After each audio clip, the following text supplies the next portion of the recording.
नमस्ते। आज हम भारत के सर्वोच्च न्यायालय पर थोड़ी गहराई से बात कर रहे हैं। हाँ बिल्कुल। हमारे पास कुछ दस्तावेज हैं, खासकर एक सर्वोच्च न्यायालय पीडीएफ, उसी के आधार पर। जी। मकसद ये है कि समझें कि ये बना कैसे, इसकी नींव क्या है, जजों की नियुक्ति, उनको हटाने की प्रक्रिया, और हाँ, शक्तियाँ क्या क्या हैं। एग्जैक्टली शक्तियाँ। तो शुरुआत इसकी पृष्ठभूमि से करते हैं। हाँ करते हैं। तो देखिए, ये जो दस्तावेज हैं वो बताते हैं कि इसकी जड़ें जाती हैं 1935 के भारत सरकार अधिनियम तक। अच्छा, 1935 एक्ट। हाँ, उसके तहत एक संघीय न्यायालय बना था। ये उसी का उत्तराधिकारी है और इसने कुछ हद तक ब्रिटेन की प्रिवी काउंसिल की भूमिका भी संभाली। ओके, संविधान तो अपना 26 जनवरी 1950 को लागू हुआ। हाँ, लेकिन दिलचस्प बात यह है कि सुप्रीम कोर्ट का उद्घाटन वो 2 दिन बाद हुआ, 28 जनवरी 1950 को। ओह अच्छा, 2 दिन बाद। हाँ, और सारे नियम कायदे वो संविधान के भाग 5 अध्याय 4 में है, मतलब अनुच्छेद 124 से 147। ठीक है, तो ये तो हुई इसकी स्थापना की बात। हाँ। अब जजों पर आते हैं। हाँ। संख्या शुरुआत में तो कम थी शायद। हाँ, बहुत कम। मूल संविधान में तो सिर्फ एक मुख्य न्यायाधीश और 7 अन्य न्यायाधीश थे, मतलब कुल 8। सिर्फ 8? जी। लेकिन संविधान ने संसद को ये अधिकार दिया कि वो ये संख्या बढ़ा सकती है। और संसद ने बढ़ाया भी। हाँ, कई बार दस्तावेजों में जिक्र है, जैसे 1956 में 11 हुए, फिर 60 में 14, 78 में 18, 86 में 26। अच्छा, ये धीरे धीरे बढ़ता गया। हाँ बिल्कुल।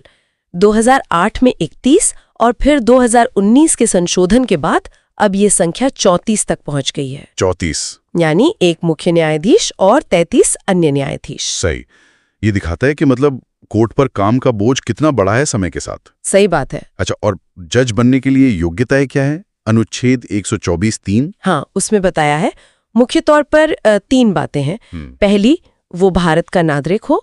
जाहिर है। हाँ, वो तो है ही। दूसरी, या तो कम से कम 5 साल किसी हाई कोर्ट का जज रहा हो। ओके। एक या ज्यादा हाई कोर्ट मिलाकर भी। ओके, 5 साल जज। या फिर कम से कम 10 साल किसी हाई कोर्ट में वकालत की हो, एडवोकेट रहा हो। 10 साल वकालत। और एक तीसरी शर्त भी है जो थोड़ी अलग है, वो ये कि राष्ट्रपति की राय में वो व्यक्ति एक प्रतिष्ठित विधिवेत्ता हो, मतलब कानून का जाना माना विशेषज्ञ। अच्छा, एमिनेंट जूरिस्ट।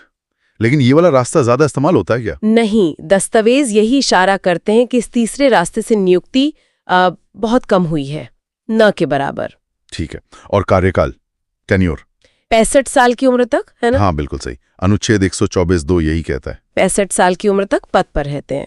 अब आते हैं उस चीज पर जो हमेशा खबरों में रहती है, जजों को हटाने की प्रक्रिया। हाँ, अनुच्छेद 124(4), और ये जानबूझकर बहुत बहुत मुश्किल बनाई गई है। मुश्किल क्यों?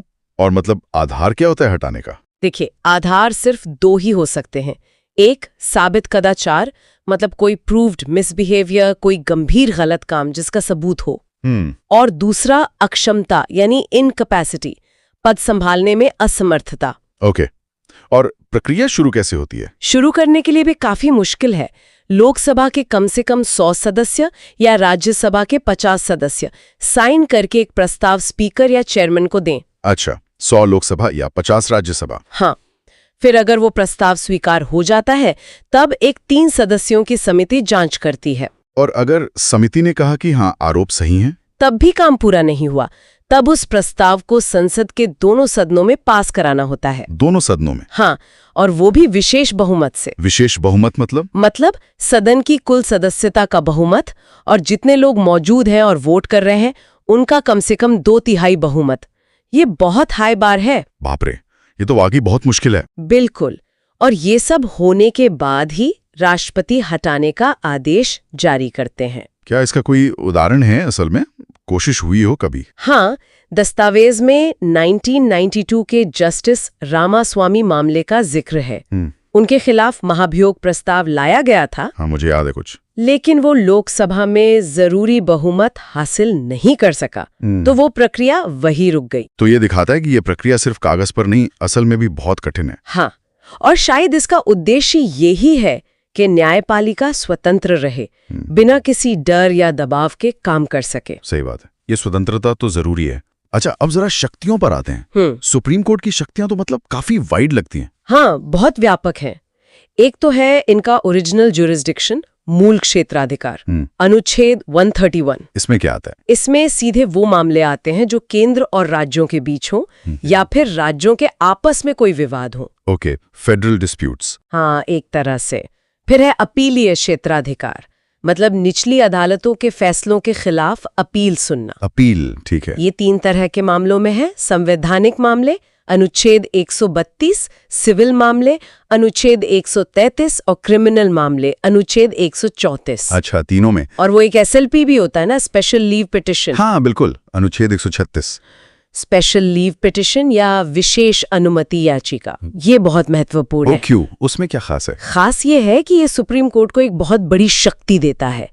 वो देश के किसी भी अदालत या ट्रिब्यूनल के किसी भी फैसले के खिलाफ अपील सुनने की इजाजत दे सकता है। 80 भी फैसले के खिलाफ? हाँ, चाहे सामान्य तौर पर अपील का रास्ता बनता हो या न बनता हो।